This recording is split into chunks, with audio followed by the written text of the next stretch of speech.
This is Lisa from Mobile Tech Review, and this is the Dell Inspiron 15 7000 Series Gaming Edition. Again, the last time we did the 7567 model earlier this year, and now this is the 7577 model. Both of these are available. This is the higher end, and the newer model that starts at $899. The lower end model starts at $749 currently. So what's new here? And we're not going to spend a whole lot of time going over everything on this because we've already essentially reviewed the casing and all the other parts about it. What's new here is Thunderbolt 3, excellent, 4 lanes, PCIe, 48 gigabit per second, and the NVIDIA GTX 1060 Max-Q. Now be careful because Dell's website doesn't mention that Max-Q part of it. Now I know there's some of you go, boo, hiss, Max-Q, but you know, you're getting about 90 to 94% of the performance of a regular GTX 1060, and the benefits in this case, things like more VRAM and more cache and all that sort of thing, that make this a much more performant laptop than the usual Dell model that has a GTX 1050 Ti. I mean, a lot more VR support. You can get 60 frames per second in today's AAA games on high settings often enough. That's a big leap for a laptop that starts at $899. That's pretty exciting. Now, why did they go with the Max-Q edition? Because it's not any cheaper than the non-Max-Q GTX 1060. They did that because this is still, relatively speaking, a fairly slim and light laptop. In fact, they're even offering it on their higher-end Alienware models, too, as an option now. So it helps keep the heat down, making it, relatively speaking, cool and quiet laptop when you're gaming. We're going to look at it now. So we actually have that base model in the $899 model for the machine, and that gives you a Core i5-7300HQ, 8 gigs of DDR4 RAM, and a 256 gigabyte PCIe SSD, and that's a Samsung PM961 SSD, so they're not cheaping out on that, and a 1920 by 1080 IPS matte display without touch. Gaming laptops are typically matte and not touch, and that's what you're going to get here. Dell's pretty proud, actually, of their lower-end Inspirons and what you get for the money, so that's why they sent us that. But for those of you who are hankering for a little bit more, understandably, if you want the Core i7-7700HQ, 16 gigs of RAM, 128 gig SSD, and a 1 terabyte 5400 RPM hard drive, that's going to cost you about $1,200. So pretty similar in price, actually, to all the other competitors out there, from the Lenovo Y series to the Asus lower-end Strix models to MSI's, GLs. You get the idea. Now, like I said, the important thing here is the graphics card, that GTX 1060 Max-Q. What's a couple hundred megahertz among friends? You know, you're really getting a GTX 1060, and basically it's underclocked a bit to keep down the heat and keep down the noise. And since this is relatively thin, at just under 1 inch, it's around 24.9 millimeters thick. For those of you who actually want something that you can carry around, take it to school, all that sort of thing, it's probably worth the trade-off. Especially, you see the benchmark numbers that we're going to float across the screen there, and you're almost at GTX 1060 performance levels. And as you see the gaming footage that's going to be playing throughout this video, we're playing the latest AAA titles like Wolfenstein 2, New Colossus, and is playing at 60 frames per second or better at high at 1080p. Whoa, that's pretty nice.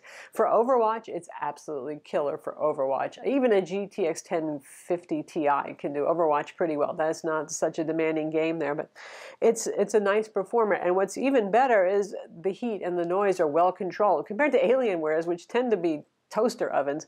This thing is really rather good. In fact, it weighs a bit more, about a little bit more than a half a pound than the model that has a GTX 1050 Ti, because they've got more heatsink material going on here, more cooling action, and obviously a larger GPU unit than the 1050 Ti inside. The laptop weighs 6.28 pounds, speaking of the weight, which is 2.85 kilograms. Now, one thing to note, though, this does have a smaller battery than the 7567 that we reviewed. Again, probably because they're making more room for that GPU and for the thermal solution to keep it all cool. So the battery life on this is about 5 hours, even though you've got NVIDIA Optimus going on here, switchable graphics, because it only has a 56 watt-hour battery, which is about what you would expect to see in a 13-inch Ultrabook with integrated graphics these days.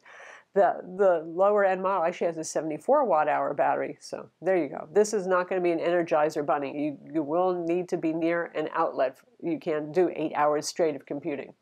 It does ship with a 180-watt charger, which is the appropriate rated charger for this, so it will absolutely charge even when you're playing games. That's a good thing.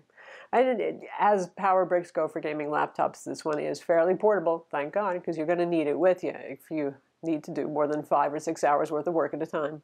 Well, the display certainly is improved from the one that we reviewed earlier this year, which had a really traptastic TN panel. This one at least is IPS, 15.6 inches, and it's a nice enough looking display. Now the metrics are pretty good except for two things. The color gamut is smaller than I would have expected. It's a bit below the competition there. I mean, it looks okay when you're playing games, which tend to be very colorful anyway.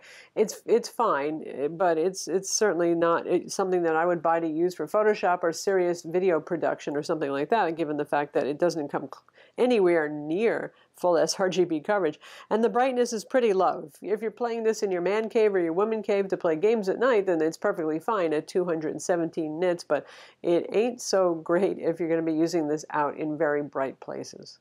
Now again, we have a review of the 7567 model, which has the same chassis, the same keyboard, the same trackpad, all that sort of thing. But just to go over it real quickly, it is matte black plastic. There's no red option like there is for the lower end model. And it's a good looking trim laptop that's slightly Alienware inspired, and that's a good thing. Rear exhaust ventilation, and it has intakes at the bottom of the laptop, which is a pretty traditional design. Ports on this are ample. You have 3 USB-A 3.0 ports on here. You have HDMI, you have an SD card slot, you have Ethernet, and of course that Thunderbolt 3 port. The keyboard is very low travel, but I've come to like it. It has a very crisp and positive feel. It reminds me of a mechanical inspired keyboard in terms of how precise the key feels when you press on, which is a nice thing if you're going to be gaming on this. Trackpad on it is pretty decent overall. That keyboard is backlit in red. At this price, you don't get chroma programmable light show kind of keyboards, so if you have to be cool with red. Another nice addition is the fact that the power button is also the fingerprint scanner. Always a smart place to put it. This is just a sticker, by the way, so you can take that off. One of the things I really do like about this is the fact that it takes just one screw to take off the bottom cover, and then you have access to the internals. We're going to take a look at that now. So here's where the one Phillips head screw is located. After you unscrew it, you just yank up. It takes a little bit of a yank, and then this rubbery bottom comes off, very flexible, and you've got some metal heat shielding here, and that's to cushion the hard drive should you happen to get a model that has a hard drive. We do not have it. This is the hard drive bay right here. This is the connector for the hard drive. Now, if you actually do intend to buy this to play games instead of using this for pro apps or your schoolwork or CAD, 3D development, whatever it is, then you're probably going to want to get a hard drive in here because games tend to take up a lot of storage space. This is the SSD bay right over here, and they have a heatsink on top of it. Again, a Samsung PM961. That's a nice high-end SSD, and it benchmarks well. This is the Intel 8265 AC card here. No killer Wi-Fi on this. Those of you who hate killer will be happy. Those of you who wish it had it, oh well, you could always upgrade it yourself if you wanted to, but the performance on this has actually been quite good.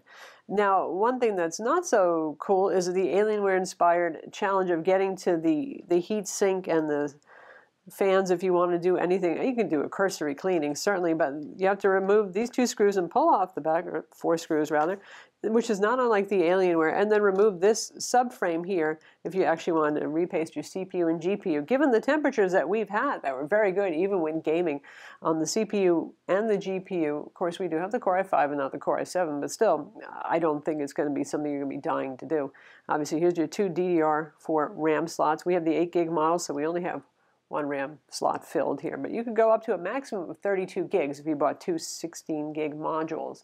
Of course, this is Intel 7th generation, which is the latest currently available for 45-watt quad-core CPUs, the true, more powerful laptop CPUs that are used in gaming laptops and mobile workstations. So there it is, the new high-end model of the Dell Inspiron 15700 gamer, the 7577. And, you know, there's a lot of laptops that are competing for your attention when it comes to gaming laptops in the lower-end price range. And this is considered lower-end price range, believe it or not.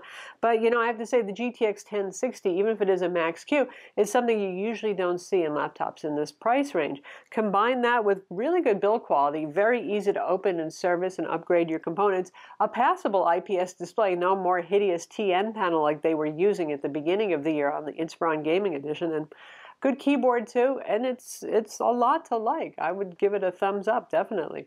I'm Lisa from Mobile Tech Review. Be sure to subscribe to our YouTube channel for more cool tech videos, and thumbs up if you like this vid.